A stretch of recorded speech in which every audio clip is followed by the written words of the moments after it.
Well, so to do a little bit of a formal announcement, this is our 5th conversation in our Neuehouse and MA group series, Pencils Down, which is about recent work by amazing creative people and the impact and relevance it has within the wider world around us. We have our aforementioned mystery VIP guest, Paul Smith. We have Patrick Vale, or Pat Vale, who I've worked with for quite a few years now, who has a brilliant show that's just opened at Paul's new space in Worcester Street in Soho, New York. And we have the lovely Laurent Lisimachio. Did I pronounce that right, Laurent? You did, Louisa. Thank you. Thank goodness. All right, names are challenging for me.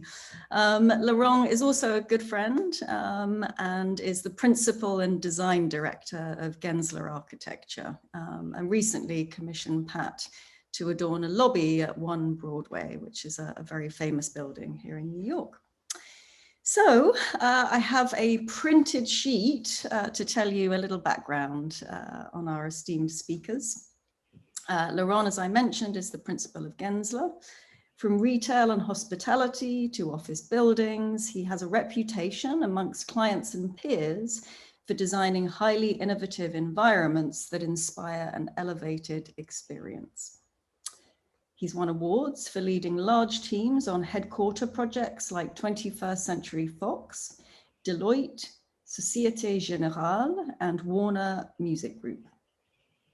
British artist and illustrator Pat Vale moved to New York 7 years ago to immerse himself in the city he's been drawing since he was a kid, and to provide inspiration and fresh impetus for the next stage of his career.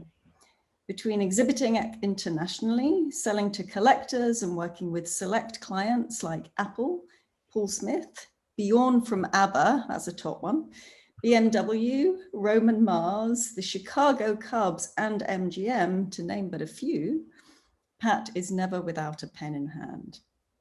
And Sir Paul Brierley Smith, CH, CBE, RDI, is a British fashion designer, as I think we know. His reputation is founded on his designs for men's clothing, of course, and I've never been to a wedding without at least 100 Paul Smith suits before me. But his business has expanded into many other areas. He was made a royal designer for industry in 1991, and each design is underpinned by a dry British sense of humor, quirky but not frivolous, eccentric but not silly, and reaffirming the values that Paul set down in 1917, classic with a twist, remains the guiding principle of the company. So at the end of the talk, I'll field some questions from the audience. So at the bottom of the Zoom, you can see a Q&A, and you can type those in as we go along. No swearing, please. I'll jump straight in. Paul, you love art and the creative process, and you've always supported other creatives and artists, and you've been doing these incredible galleries, exhibitions for a while. We're curious, where did you discover Pat's work, and what do you like about it? Well, I love Pat's work because it's just so full of quirky observations and lovely little notes and things. Big bag, big coat, and a picture of a man with a big bag and a big coat. And my dad was an amateur photographer, and so at the age of 11 I got my first camera, and so I've always been, we called on observation and just looking, and I've always hopefully always got a notepad and paper in my pocket, and I'm sure Pat has as well. So his work was introduced to me by we have one guy who works for me because we sell artworks in several countries around the world, and a selection of artists were shown to me with a view of having an exhibition at Worcester Street shop, and that's definitely the one, because Pat's work is so me, and so wonderful observations. And I like the title 7, because 7 years in New York, that's great. I mean, I started showing art in my right from the very, very first shop. The first shop, if you can imagine, was only 12 feet by 12 feet and only open on Fridays and Saturdays. So it was pretty crowded, but you know, even in that, I had a little Andy Warhol soup can, and had a David Hockney and a David Bailey photograph, and then of course clothes. So right from the beginning, I've always thought it was really lovely to mix all the creative elements of life in one room, because there's such a lovely conversation starter as well when you walk into a tiny shop that's 12 feet by 12 feet. Oh, have you seen this, or have you seen that? And it's just a nice way of making people enjoy the act of walking through the door, you know. And so delightful. I have a small gallery in Tokyo. We sell art in Berlin, in Mayfair in London, in Paris, and then of course New York. So you're sort of a curator. You're a curator with a lot of curiosities.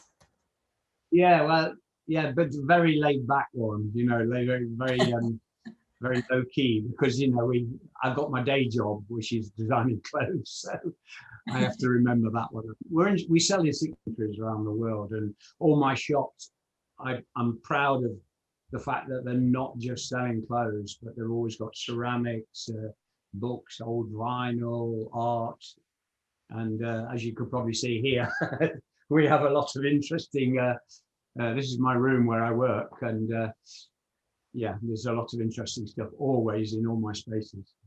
You have the best Zoom background I've ever seen. That's a fact. It's not very minimal, is it? Yeah, sorry about that. Including the red dog, which is the star of the show. Yes, and that's Clive. He's called Clive. Yeah. Can I just show you something? Louisa, what have I done? For over 40 years, I've been getting gifts from an unknown fan, 40 years, and they always arrive with the stamps and the actual address on the object. So it's like art in itself, because I've had a piece of wood, a skateboard, a surfboard, a fishing rod. I mean, dozens and dozens of things have come through over the years. It's absolutely wonderful. Yeah, it's really beautiful. And what's so wonderful is there's no demand. There's no note with it saying anything. It just arrives. So it's quite bizarre. It's bizarre, but wonderfully bizarre. We did an exhibition of all the objects, because we call them stamped objects, and we've done an exhibition in Korea and in Hong Kong, Japan, of the stamped object, because there's so many of them. And nearly everything in this room has been sent. They're gifts from people. I used to be a racing cyclist, so they're all racing jerseys, and all the bicycles there are from famous cyclists. So I'm blessed. But you can see why I like Pat's work, because it's this eclectic mix of inspiration and lovely observations of things. And in Pat's it's either low down or really high up, I think, isn't it? Right. Your work, it's always low or high, which is wonderful. I'm on the 4th floor here, so when you come over, you can do some drawings from the roof. We have a roof garden above here. Oh wow. Paul, it's so interesting how your stores end up being a window into your creative world. And even today, as we're looking into this room, what a great view into your inspiration and your creative mind. It's really wonderful. Yep. Thanks. I mean, my little slogan has always been, you can find inspiration in anything. And if you can't, please look again. Because unfortunately, so much of the world of art and product design, fashion is so obsessed with following what other people do.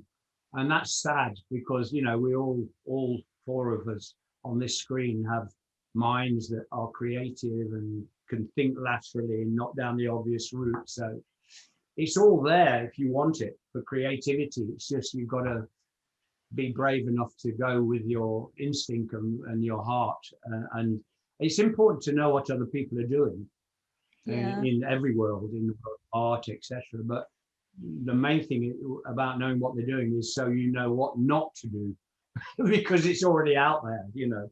So that's what I try to do with my work, and I've been doing it a long time. So far so good. Fingers crossed, as they say. It's going all right, isn't it? I'm so curious because you're so tactile and you always have been, and you know, you've had this sort of the original concept store, as it were. What are your thoughts on everything being so virtual? Because your next show is going to be virtual before hopefully we sort of come back into real life. How have you found our digital existence? I think, I mean, I completely understand it, and I just feel that I wish we could just do that a bit more, because I think it's a bit like that at the moment. It's so virtual and very little of real. So I just wish it could be flopped into a more of a level field there, like a seesaw. And it's, I work in my shop every Saturday in London, that I'm here in England just for 2 hours, and I just love meeting people and trying on the clothes and feeling the fabric and looking at the lining, because it's always interesting. And so I think the key thing is, to answer your question, is it's about the balance, really. I think everybody who has spent all COVID looking at the screen now needs to, when we're released from our box, we just need to wild. take a breath and get out there and look and touch, and when we're allowed to, you know, put an arm on somebody's shoulder and shake somebody's hand, and that would be lovely, really great, because camaraderie, friendship is so essential in today's world. Yeah, we're all moving so fast, you know. Well, Pat, you did some interesting work on Zoom and used your digital world in a very interesting way. And some of that work can be seen in your exhibition at Paul. So, tell us I mean, you in a normal world, you know, when I'm traveling around, like Paul, I've always got, you know, a sketchbook in my pocket. And since I moved to New York, I've filled about 50 or 60 of these sketchbooks of, you know, my travels, but just people that I see in everyday, you know, moments, and in, I guess, private moments in a way. You know, they're on a subway, they're just kind of thinking about what they've got to do next. But I just love to capture them in that moment just as quickly as I can on the subway or whatever. So with COVID, that world for me, which in a way I'm addicted to, you know, I don't leave the house without my book. I decided that I needed to replace that.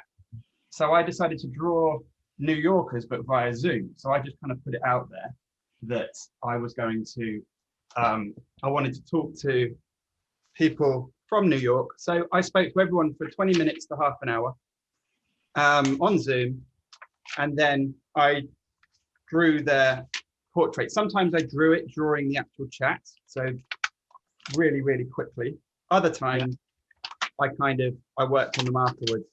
So I filled up 3 of these books with portraits of people in New York. So I learned a lot about, you know, I guess New York was the umbrella that we were all under, but it was about COVID. The chat was about COVID. It was about New York. It was kind of just wherever those 20 minutes took us. So this is, and I've realized this, so I've done 125 of these people. I've realized that this is the start of a project.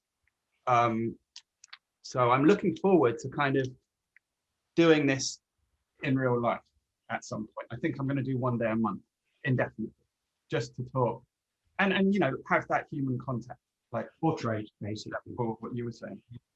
You know, Pat, what was really interesting to me when I discovered your work is what attracted me to your work at first was your buildings. You know, that like the piece you have behind you, your drawings of buildings, of course, are incredible. And as an architect, for me, it was like immediate like passion.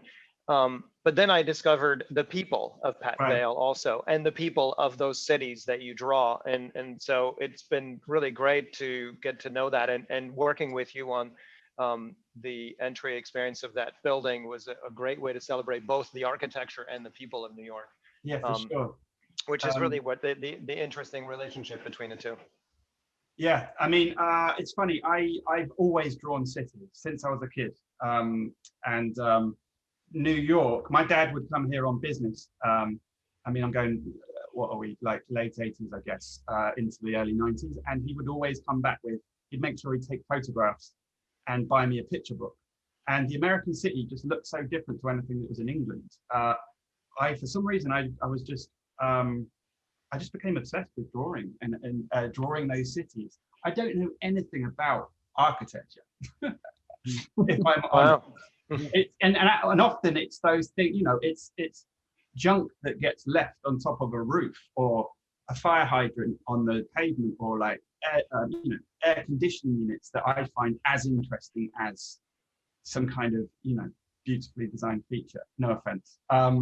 So it's all of that I find interesting, and then being playful with how you represent it. I think one of the things, Pat, is I'm sure you agree that just anybody's notebooks, sketchbooks are just wonderful. They're my favourite. You've got a lot in our shop in Worcester Street, so anybody who wants to go down there, there's lots of your books in little cabinets there, and.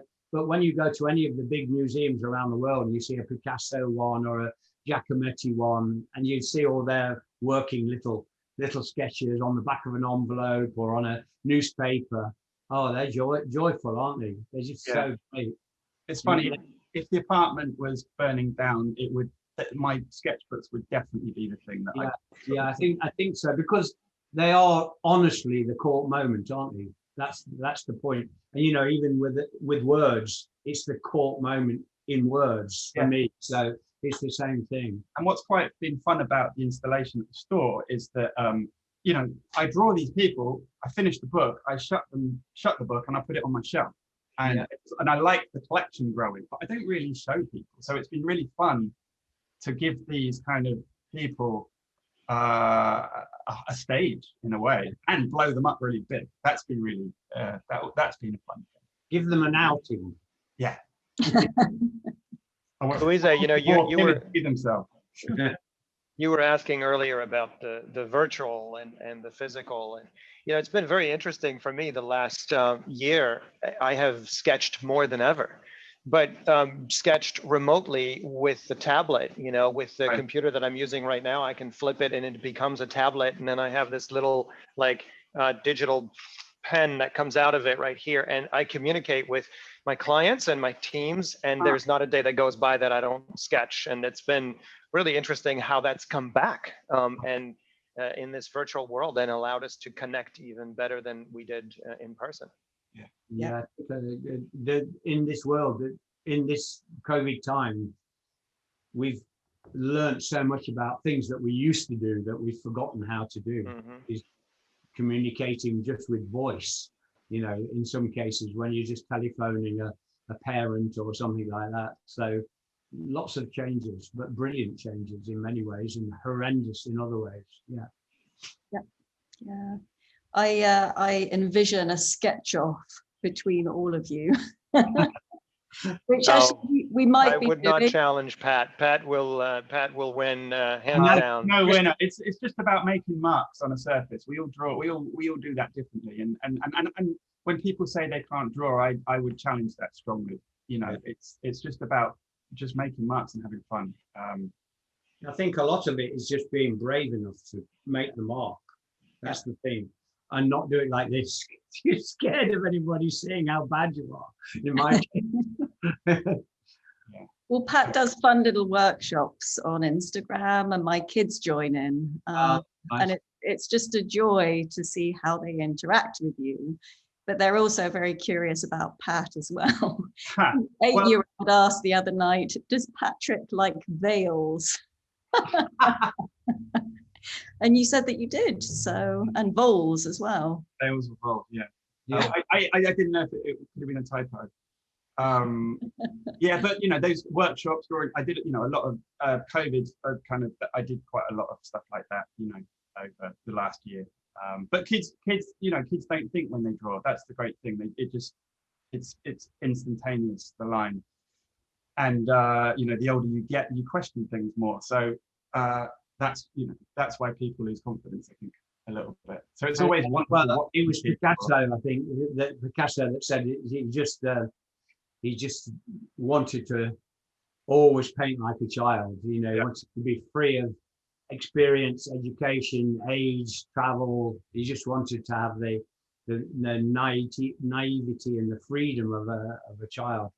My wife, she studied at the Slade School of Art as well as fashion design. She went on to be a painter, and she was drawing a cat for her niece one day, and the little niece said, no, you don't draw a cat like that. And she just went beep, beep, beep, beep, beep. And my wife said, yeah, that's a cat. Right. Circle, 2 triangles, and a little funny thing like that. There was a cat. She was absolutely right.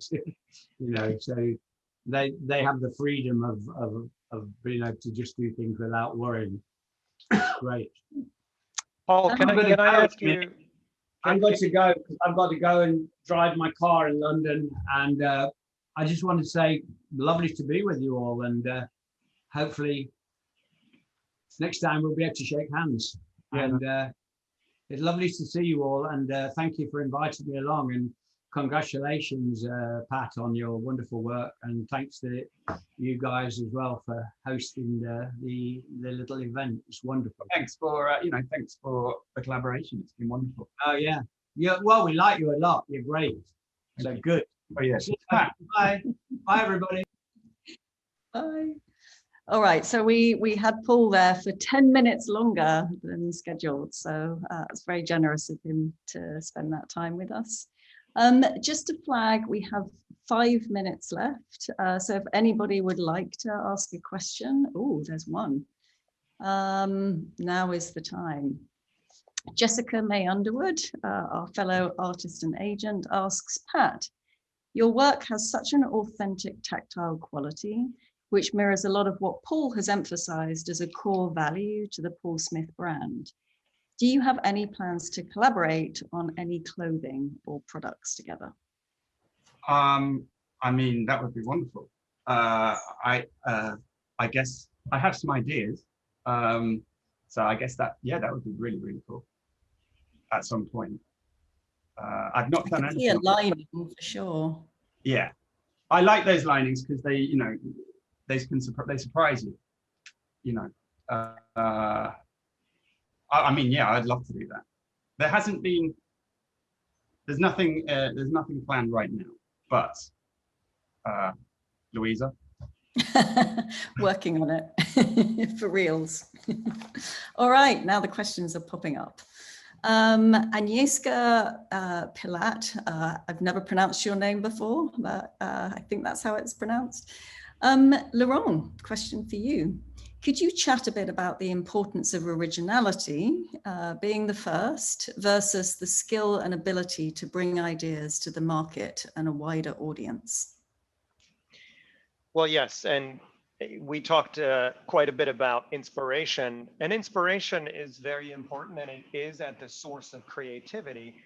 But sometimes inspiration comes dangerously close to plagiarism or to copying others. And so it is very important to always channel what I think Paul was talking about before, is that inspiration, wherever you find it in your surroundings, it still has to go through your heart. And I think that's exactly the word he used before.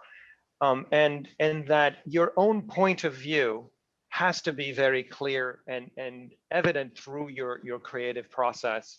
I think what is particularly interesting about the way Paul Smith works, and also Pat, and the way you approach your work, is that it's very personal. It's really 100% you. And I think it's something that the three of us have in common. I think we really believe in the authenticity of our creative process. Yeah, I've always sorry to jump in, I've always had, like, the cityscape for me, that's something I've always done since I was 12 years old. And you know, when you start out in the commercial art world in, let's just say, illustration, you know, you end up, if you can, I had a drawing skill, so I could adapt that for many different situations and briefs and clients. But I always had, when I had time, or in the evenings or weekends, I found the time to go back to the thing that's mine, or, you know, and then you develop that alongside everything else.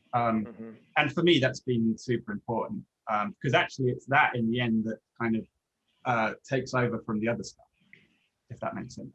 Yeah, it does. No, it's good. This is really lovely. Alphonse Yadorn says, not a question, just want to say that you guys are my inspiration. So that's wonderful. Erblin asks, Pat, how can we buy your original work, not prints? Nice that you've set me up there, Erblin, because you can buy Pat's originals at the Paul Smith store in Worcester Street in Soho, New York, as well as online at paulsmith.com. Pat, I guess we could arrange for personal commissions and stuff like that. Yeah, for sure. But I mean, all of the, let me just think, pretty much all of the originals I have are up in Paul Smith right now. So that would be the place to go and have a look, for sure. And there's, you know, it was a chance to kind of try out a few different techniques and have fun with exploring that a little bit. So I would go and have a look there. If you're not in New York, then we could send you a PDF, I imagine. Yep. If you email me, louisa@maworldgroup.com, then I can give you all that information.